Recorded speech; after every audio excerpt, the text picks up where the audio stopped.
या देवी सर्वभूतेषु बुद्धिरूपेण संस्थिता नमस्तस्यै नमस्तस्यै नमस्तस्यै नमो नमः।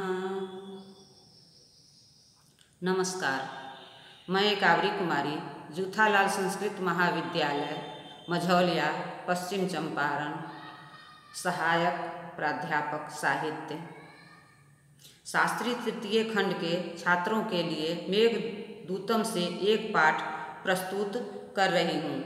मेघदूतम महाकवि कालिदास की श्रेष्ठ रचनाओं में एक है। कालिदास संस्कृत भाषा के सबसे महान कवि और नाटककार थे। कालिदास ने भारत की पौराणिक कथाओं और दर्शन को आधार बनाकर रचनाएं की।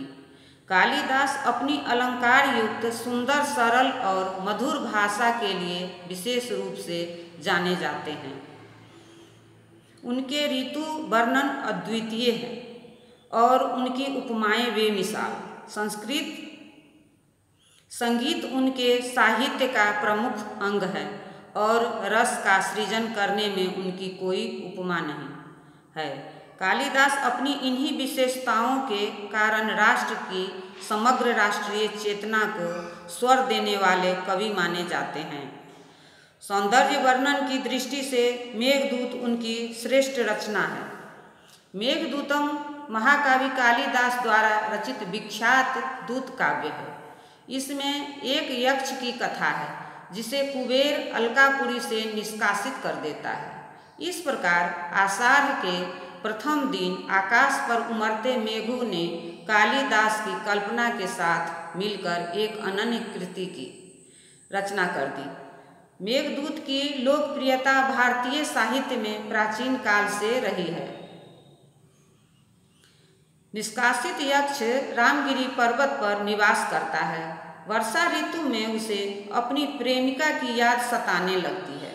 कामार्त यक्ष सोचता है कि किसी भी तरह से उसका अलकापुरी लौटना संभव नहीं है, इसलिए वह प्रेमिका तक अपना संदेश दूत के माध्यम से भेजने का निश्चय करता है। अकेलेपन का जीवन गुजार रहे यक्ष को कोई संदेश वाहक भी नहीं मिलता है, इसलिए उसने मेघ के माध्यम से अपना संदेश विरहाकुल प्रेमिका तक भेजने की बात सोची। मेघदूत की लोकप्रियता भारतीय साहित्य में प्राचीन काल से ही रही है। जहाँ एक ओर प्रसिद्ध टीकाकारों ने इस पर टीकाएं लिखी है, वहीं अनेक संस्कृत कवियों ने इससे प्रेरित होकर अथवा इसको आधार बनाकर कई दूत काव्य लिखे। भावना और कल्पना का जो उदात्त प्रसार मेघदूत में उपलब्ध है, वह भारतीय साहित्य में अन्यत्र विरल है।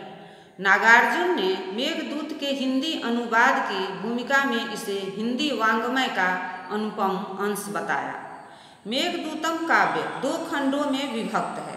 पूर्व मेघ में यक्ष बादल को रामगिरी से अलकापुरी तक के रास्ते का विवरण देता है।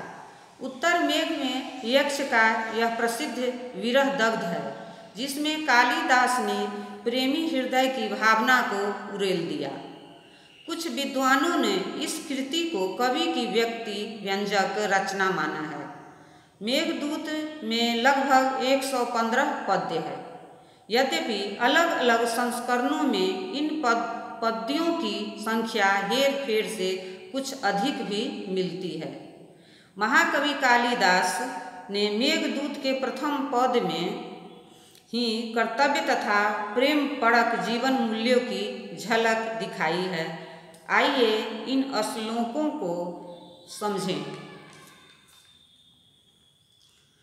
कश्चित् कांता विरह गुरुना स्वाधिकारात् प्रमत्तः शापेनास्तंगमित महिमा वर्षभोग्येन भरतुः यक्षश्चक्रे जनकतनया अस्नान पुण्योदकेषु स्निग्धछाया तरुषु वसतिं रामगिर्याश्रमेषु। अर्थात कोई यक्ष था, वह अपने काम में असावधान हुआ तो यक्षपति ने उसे शाप दिया कि वर्ष भर पत्नी का भारी विरह सहो। इससे उसकी महिमा ढल गई। उसने रामगिरी के आश्रमों में बस्ती बनाई, जहाँ घने छायादार पेड़ थे और जहाँ सीता जी के स्नानों द्वारा पवित्र हुए जल कुंड भरे थे। तस्मिन्नद्रो कतिचिद् बला विप्रयुक्तः स कामी नीत्वा मासान कनकवलय भ्रंरिक्त प्रकोष्ठः।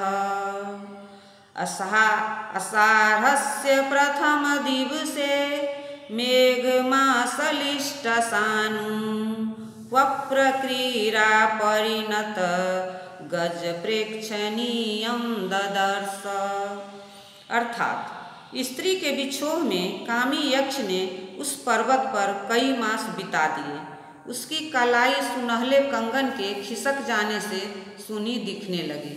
आषाढ़ मास के पहले दिन पहाड़ की चोटी पर झुके हुए मेघ को उसने देखा तो ऐसा जान पड़ा जैसे ढूसा मारने में मगन कोई हाथी हो।